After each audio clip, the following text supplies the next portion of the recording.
Hello, I am making this video because I've been posting information online and I know it's hard to grasp information when it's just put right in front of you and you've had no background or you have no understanding, or once again, you don't understand the tone in which the person is putting forth the information. Let me start first by saying, not racist.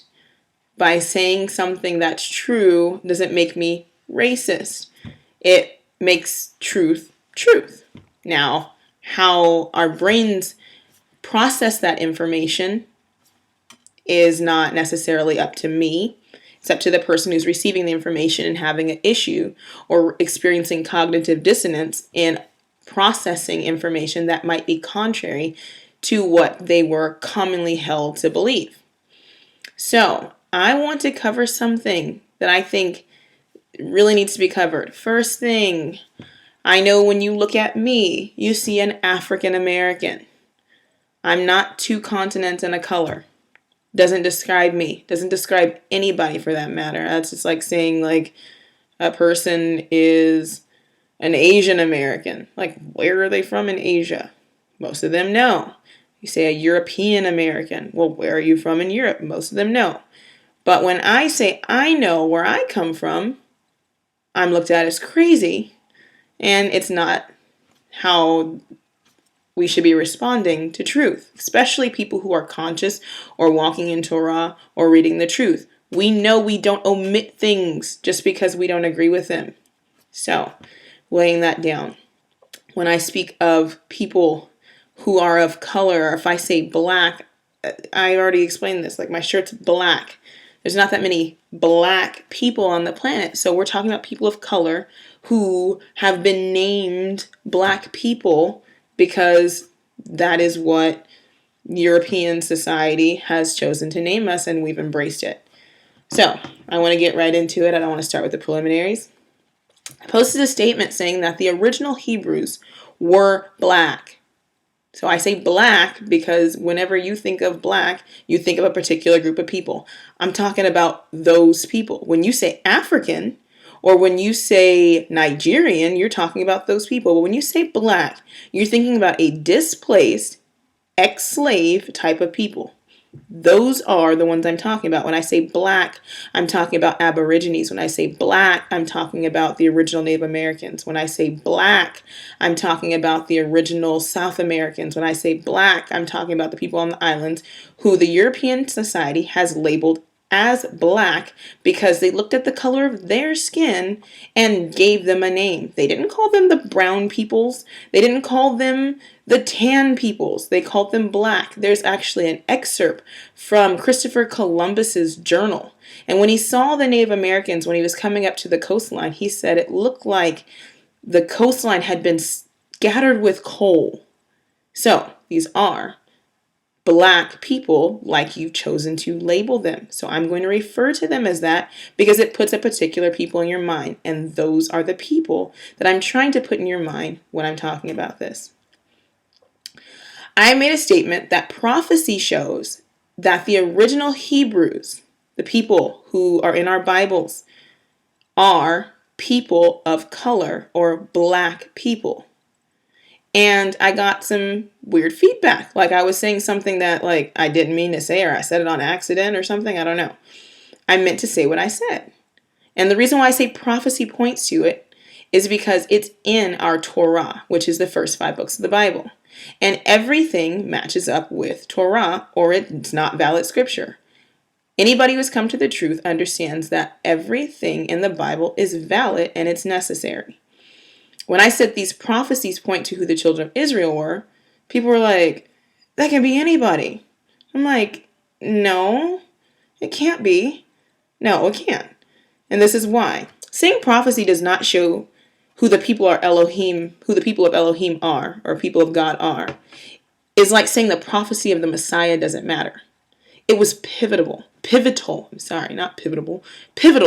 that we knew who the Messiah was, and there were markers placed, or tavs, if you want to call that, olive tavs all throughout Scripture to show which things were pointing to the Messiah. When you take on that kind of mindset, You leave a door open for deception and potential blasphemy. Saying a portion of the Bible isn't valid to verify history, or that it isn't valid for evidence, and you say you believe the Bible, is ridiculous. Just like prophecies point to Messiah, and the lineage was used to verify his claim to be so, the same is true for the children of Israel. Just like no one could claim to be Messiah without fulfilling the prophecies and types associated with that title, no one can claim to be the children of Israel without fulfilling the types and the prophecies that point to who they were. Let me show you. I'm going to read just a small portion. This is from Deuteronomy. It's in our Torah, first 5 books of the Bible. And I'm going to read just a couple of verses. And it says, and it's talking about the blessings and cursings. So we're in 28. It says, but it shall come to pass, if you will not hearken unto the voice of Yahuwah your Elohim, to observe to do all his commandments and his statutes which I command you this day, that all these curses shall come upon you and overtake you. So he goes on. I want you to go back and read this. But he goes on a list, curses. I'm going to pick out a couple of them. Actually, you know what? I'm going to read the whole thing. It says, cursed shall you be in the city, and cursed shall you be in the field. Cursed shall your basket and your store. Cursed shall be the fruit of your body, and the fruit of your land, and the increase of your kind, and the flocks of your sheep. Cursed shall you be when you come in, and cursed shall you be when you go out. Yahuwah shall send upon you cursings and vexation and rebuke and all that you set your hand unto for to do, until you be destroyed and until you perish quickly, because of the wickedness of your doings, whereby you have forsaken me.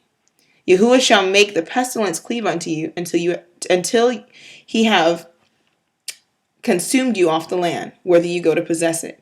Yahuwah shall smite you with consumption, and with a fever, and with inflammation, and with an extreme burning, and with the sword, and with blasting, and with mildew. And they shall pursue you until you perish. And your heaven that is over your head shall be brass, and the earth that is under you shall be iron. Yahuwah shall make the rain of your land powder and dust, for heaven shall come down upon you until you be destroyed. Yahuwah shall cause you to be smitten before your enemies, and you shall go out one way against them, and flee 7 ways before them, and shall be removed into all the kingdoms of the earth. And your carcass shall be meat unto all the fowls of the air, and unto the beasts of the earth, and no man shall fray them away. Yahuwah will smite you with the botch of Mitzrayim, and with the tremors, and with the scab, and with the itch wherefore you cannot be healed.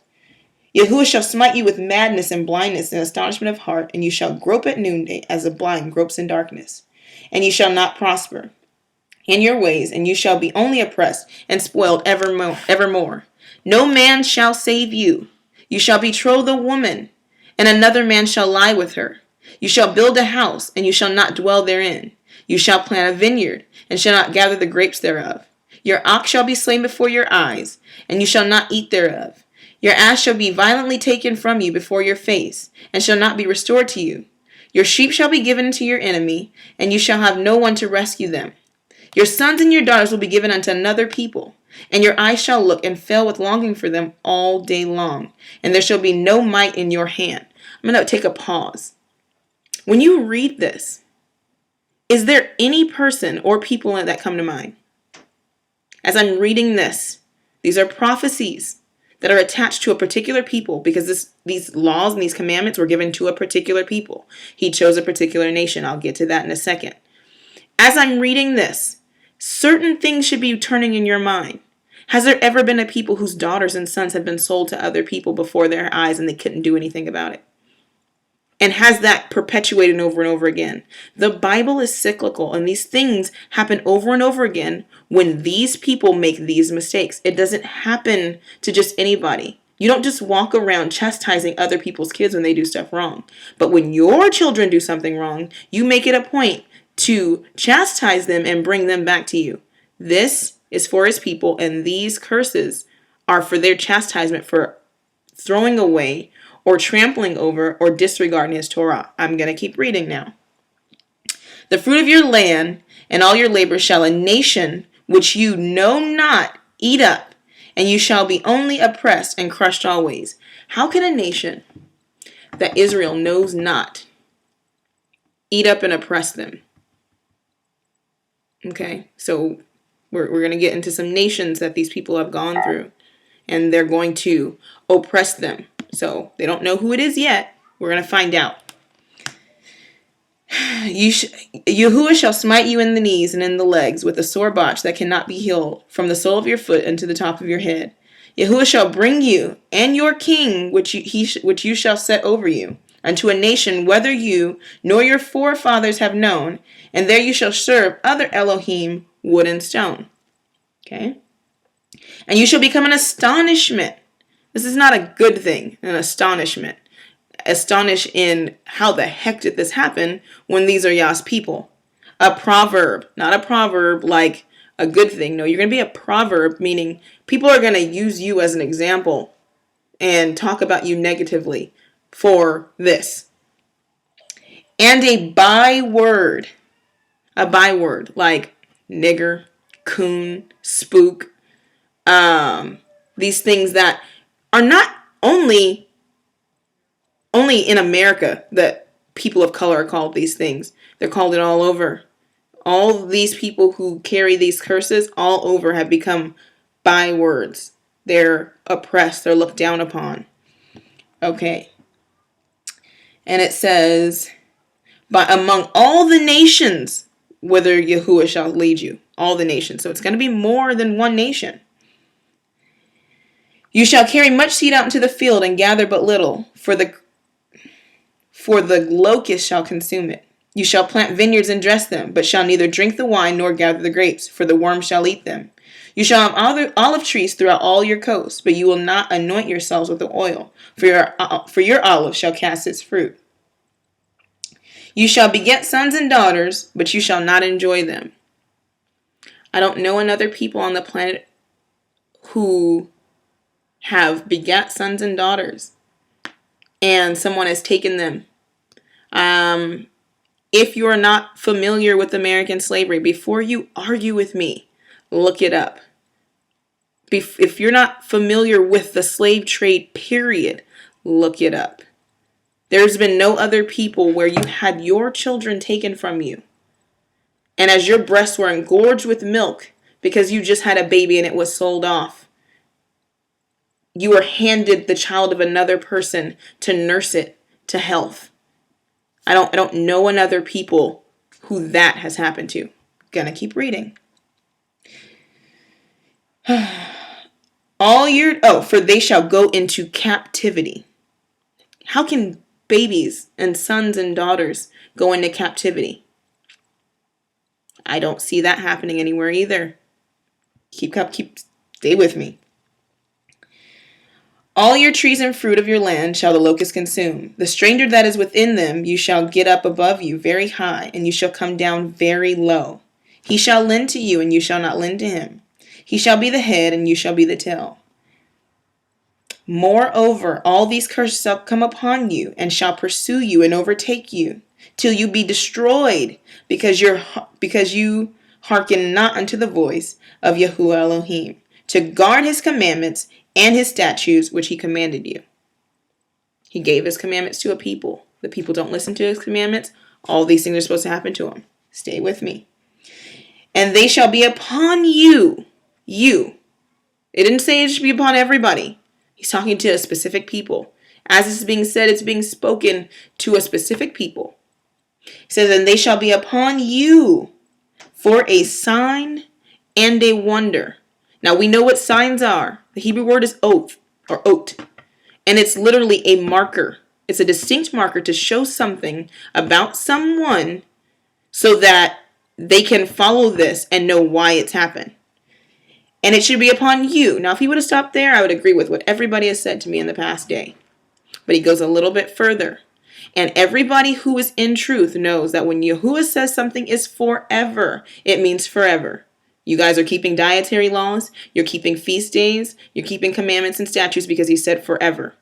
We're going to hit another forever, and this has to do with his people and the seed of his people. And it says, and they shall be upon you for a sign and for a wonder, and upon your seed forever. The word there is olam, and in this case, that word means to eternity. As long as this happens, as long as these particular people disobey Yah's commandments, these same things are going to continue to happen to them.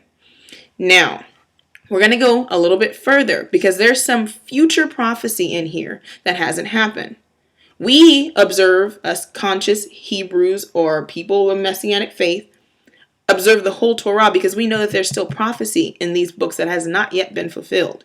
We're going to catch some that is way future. Some prophecy is close time, some is afar off.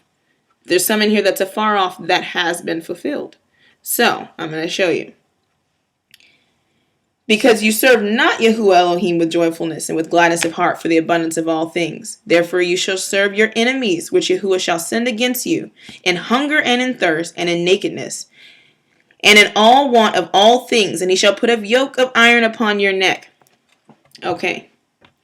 Now, I know we don't have a lot of history because for the quote-unquote ancient Hebrews, because a lot of it's been destroyed. We've had times where we've seen temples being destroyed and books burned throughout history by Greeks and Romans and Babylonians and Assyrians. But there is some more recent history that we have, and it shows yokes of iron upon people's necks. I don't know any other people on the planet in the masses. I won't say small because small things happen all over. If you put a yoke of iron on somebody's neck that's your slave in your household, I don't know if that necessarily constitutes for a whole nation.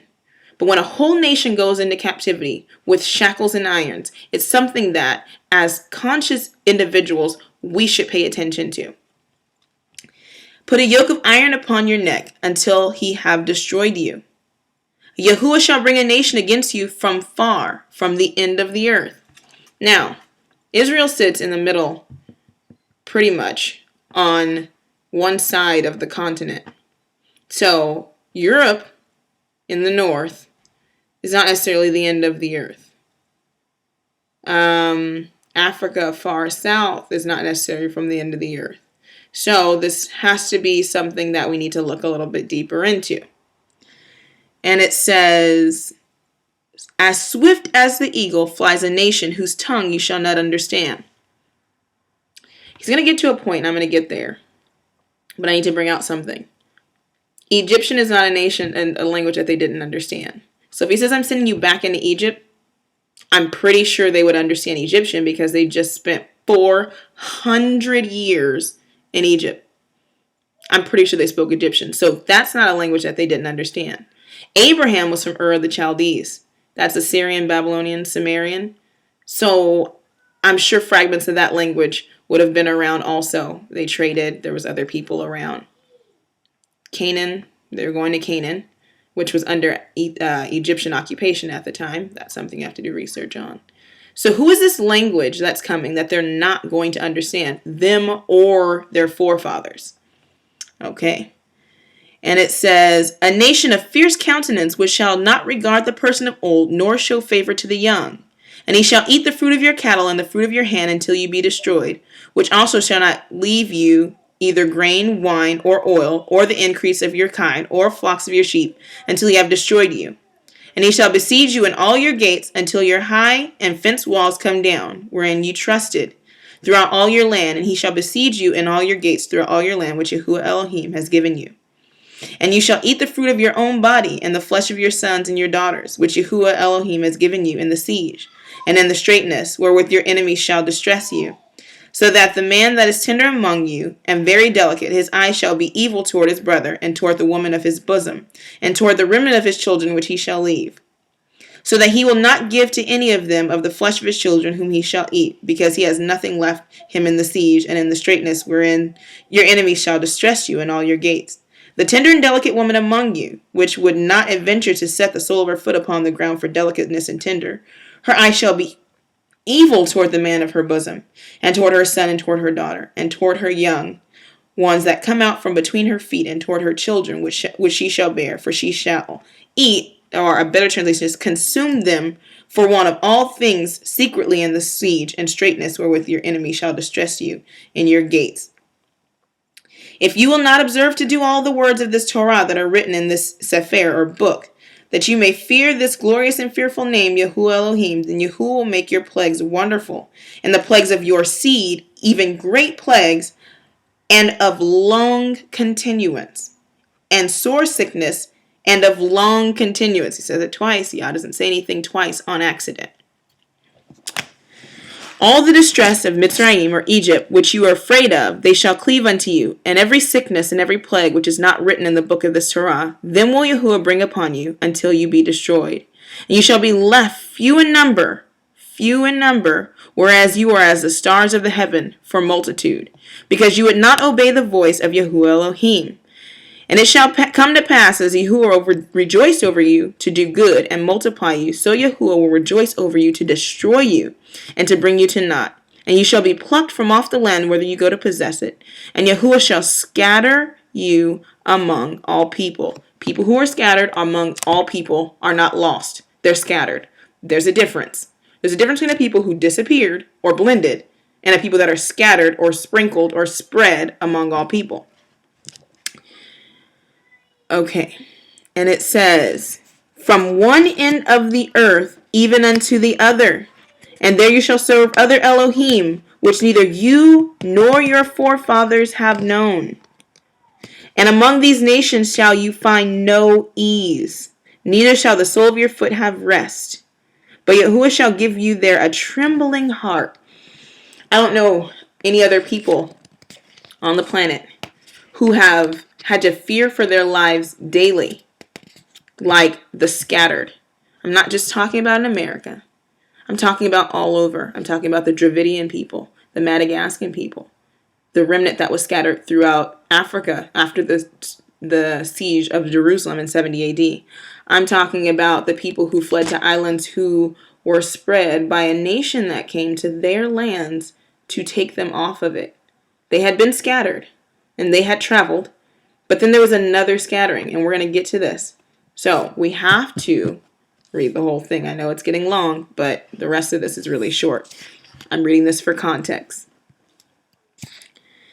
Among these nations shall you find no ease, neither shall the sole of your foot have rest, but Yahuwah shall give you there a trembling heart and failing eyes and sorrow of mind. And your life shall hang in doubt before you, and you shall fear day and night, and shall have none assurance of your life. In the morning you shall say, Would to Elohim it were evening, and at evening you shall say, Would to Elohim it were morning. For the fear of your heart wherewith you shall fear, and for the sight of your eyes which you shall see. The things that you're going to see, the things you're going to go through, are going to make you wish the days would pass fast. I don't know any other nation who was subjected to rape and young girls being raped and treated like half a human. I don't know any other people on the planet who were killed. I don't know any other people who were eradicated to zero. I don't know, like the Native Americans, I don't know another people who feared for their lives and were hung from trees and people came to watch lynchings with their children after Sunday church. I don't know another people on the planet who were scattered and were in fear of a nation coming from the north to change their names. I don't know another people like the Filipinos who are called Filipinos because Philip came and conquered the Philippines, but these people have a language similar to the Hebrews. I don't know any other people on the planet. So to say that I'm choosing a people who shouldn't be chosen is absurd because these things fit these scattered people who have been driven off of their land because of disobedience to Torah. Let me keep going. In the verse 68, and Yahuwah shall bring you into Mitzrayim again with ships. By the way thereof I spoke unto you. You shall see it no more again, and there you shall be sold to your enemies for bondmen and bondwomen, and no man shall buy you. This is the kicker. You're going to go into Egypt again with ships. Now, anybody who can think logically and who has read Torah or knows anything about Egypt knows that they walked out of Egypt. Why on Yah's green earth would they need ships to go somewhere that was walking distance from Israel or Canaan where they were heading? Nowadays, you see a barrier between Israel and Israel and Egypt, I'm sorry.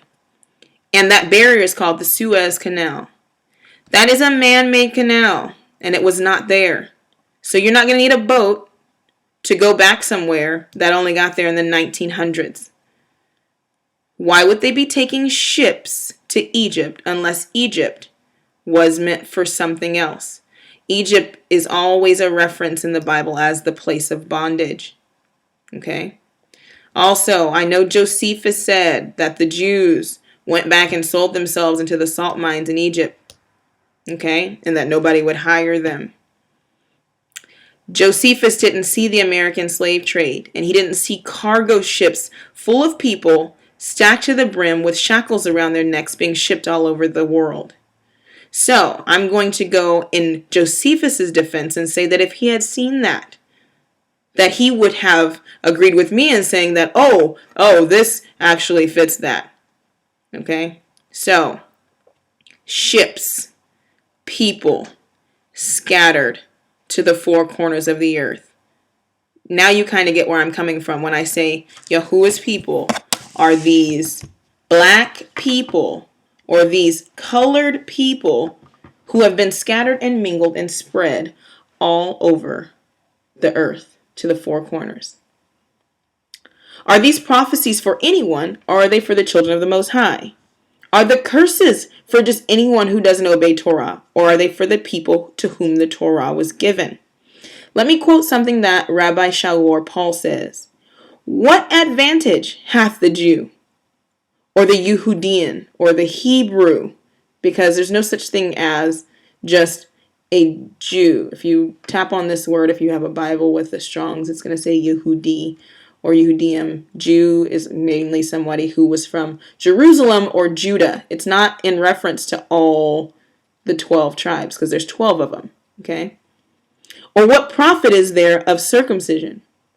Much every way, chiefly because that unto them were committed the oracles of God. Yah is not going to forget a people that he chose. He says he chose a people. Now, whether you like that or not, or whether you think that's fair or not, is not my problem, and is not the chosen people's problem. He chose a people. I'm going to tell you why he chose those people in just a second. If you reject Yah's people, you rejected the Messiah. Because his Messiah came from his people. Yah wasn't making a mistake when he gave a lineage and when he showed you where these people came down from. He preserved a people for a purpose. I'll get back to that. He also says that I will curse them that curse you, and I will bless them that bless you. Nobody's blessing us. Everybody's cursing us. So, is he going to follow through on this promise also? We'll see that also. It says, there's a verse that says, I'm going to read it, but it talks about, the world will know that I have loved you, and right now you have nothing. That's in Revelation. It says, I know those who say they are Jews and are not, but are of the synagogue of Satan. He says, and I know your poverty, and that you think you're poor. I'm paraphrasing. He said, but you're rich.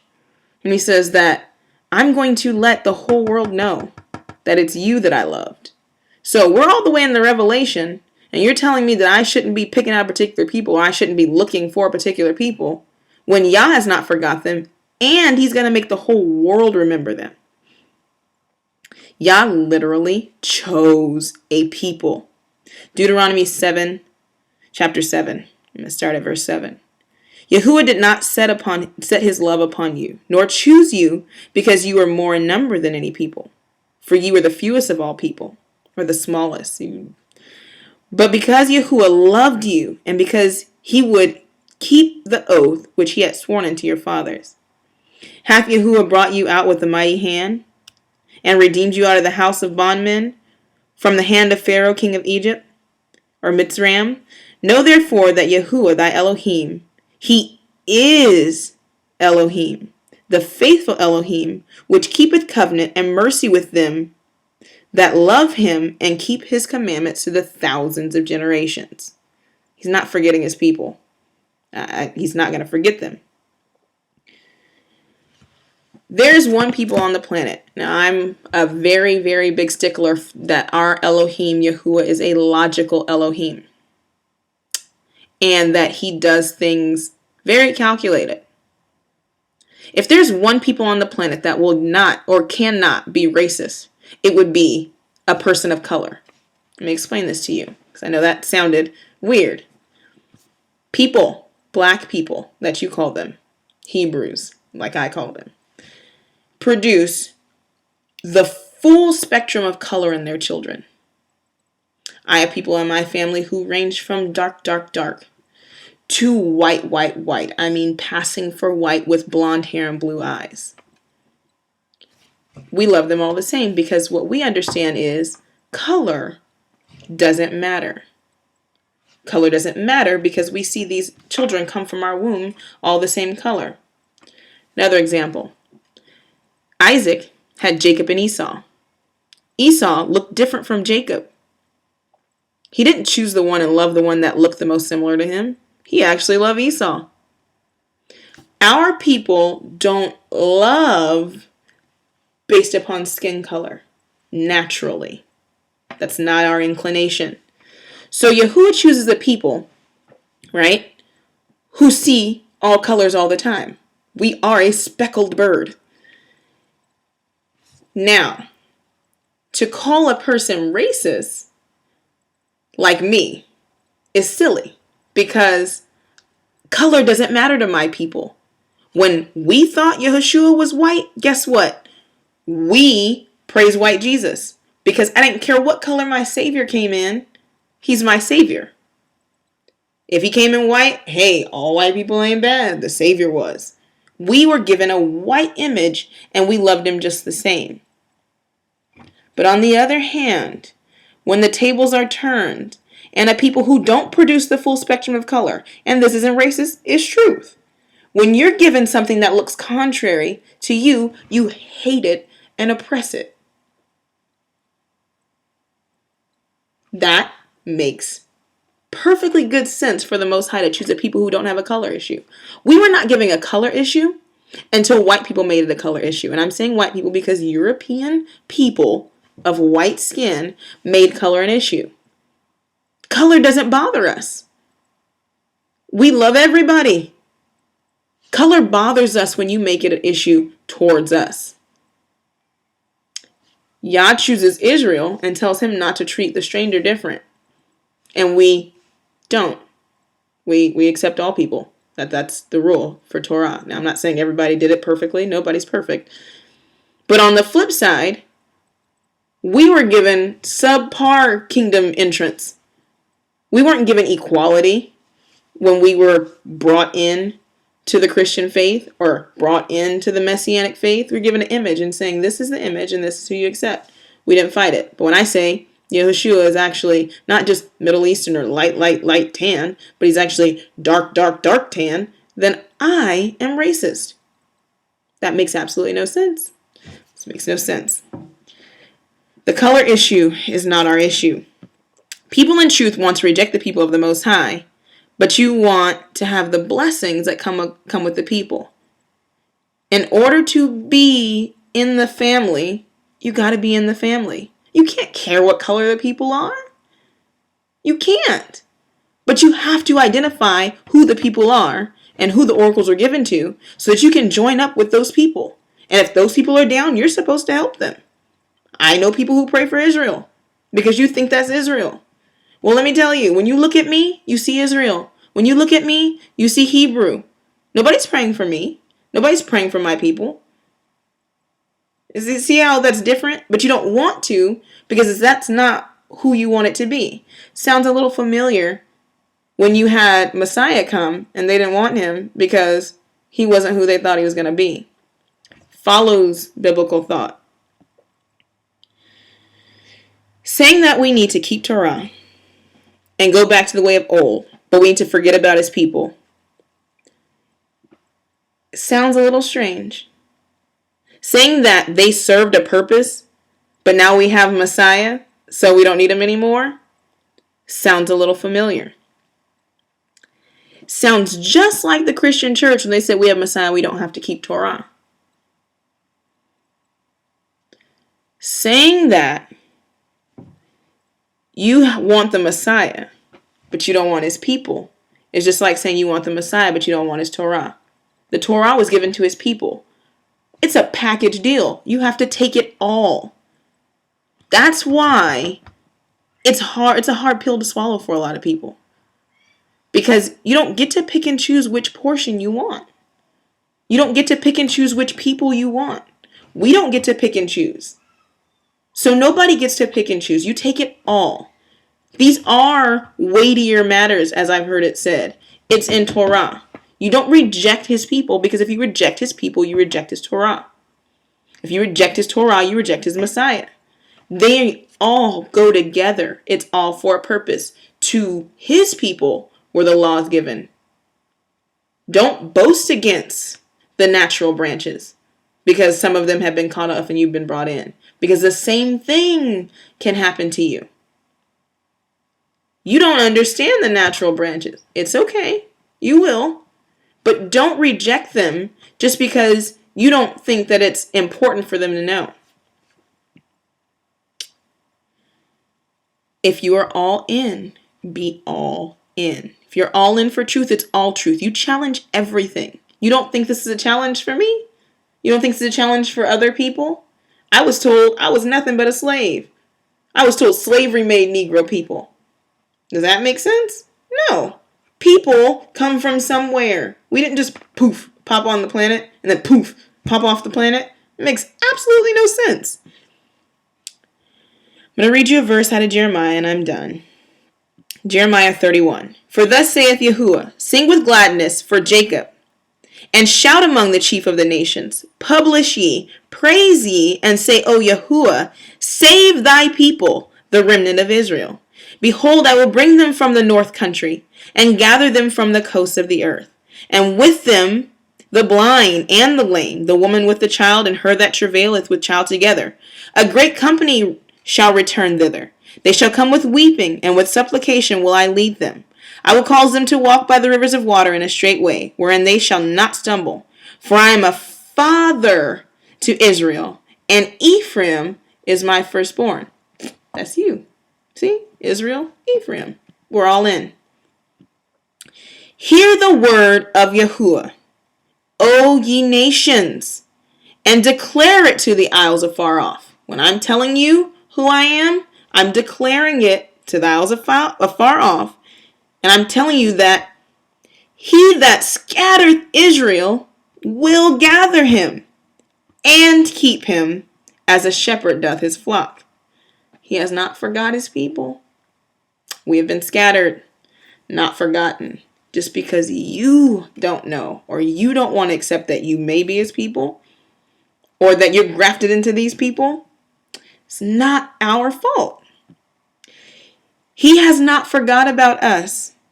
And you who don't want to hear need to hear it.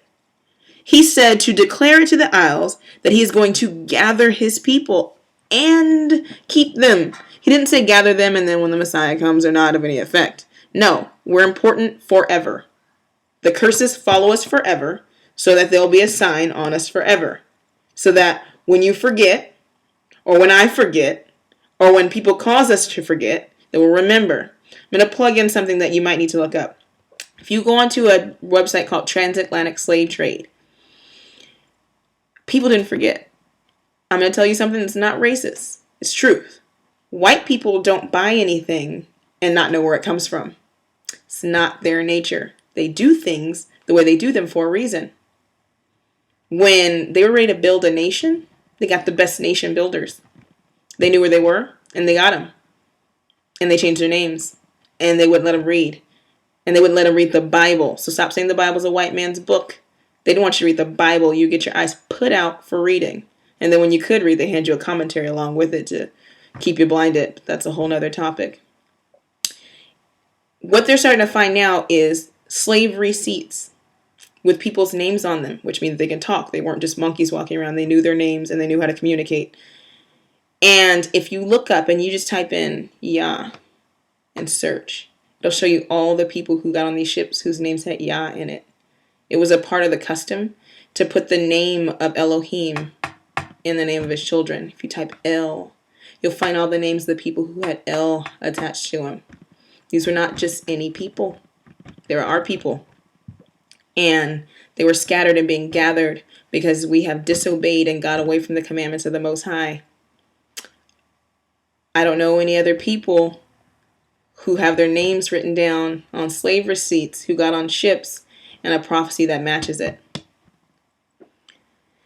He has not forgot us. And he has said he's going to come back and gather us, along with those who have grafted into us.